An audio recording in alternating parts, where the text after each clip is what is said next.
Algebra 1 EOC Star Review, category number 2, linear transformations on page 9. Write the equation for the linear parent function. Well, the equation to the linear parent function is y equals x.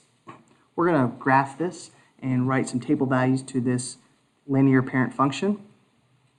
So in the equation, we see that 1 is the coefficient of x. That's our m, or slope, rate of change. And since we see nothing after the x, it's understood like plus 0. So that's our starting point, or y-intercept. So we will start b at the origin, 0, 0, and then we will go slope, which is rise over run, up 1, right 1. We then can connect the points with a nice smooth line with arrows on the end, and this is what the linear parent function looks like. We can also plot some nice points from this in the table. And like the equation, whatever y is, x is. Y equals x. So if x is negative 2, y is negative 2, and so on.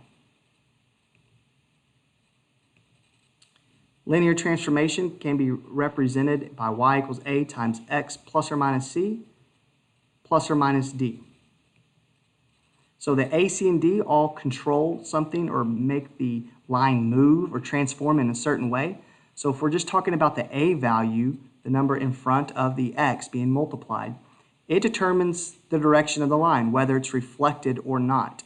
If it's negative or positive, controls the direction of the line as far as if it's going up or down. It also controls the steepness of the line. So if a is greater than 1, like 2, 3, 4, 5, the bigger a gets, the steeper the line.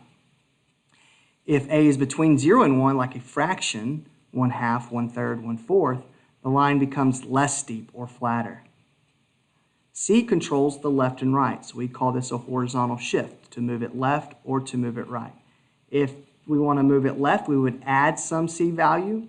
If we want to move it right, we would subtract. So it's opposite of what you would think when the transformation occurs inside parentheses, and that's a horizontal transformation. The plus or minus D controls moving the line up or down. So if we want to move it up, we add some value, and if we want to move it down, we would subtract some D value. So here's a few questions to think about. How do we make the graph shift up or down? So the up or down is controlled by the D value, whatever's added or subtracted at the end of the linear equation. How do you make the graph move left or right? That is found inside the parentheses with the C value. So left, we would add, and if it's right, we would subtract some C value. How do you make the graph flip over the x-axis? We would need to make the A sign negative, or change the A sign, opposite. How do you make the graph flip over the y-axis? It would be the same steps. To flip, we would make it negative. How do you make the graph steeper or less steep? That is, again, the A value. Remember, if it's going to get steeper, you need to make it larger, 2, 3, 4, 5. If you want it less steep, the value of A in front of X would be like a fraction, 1/2, 1/4.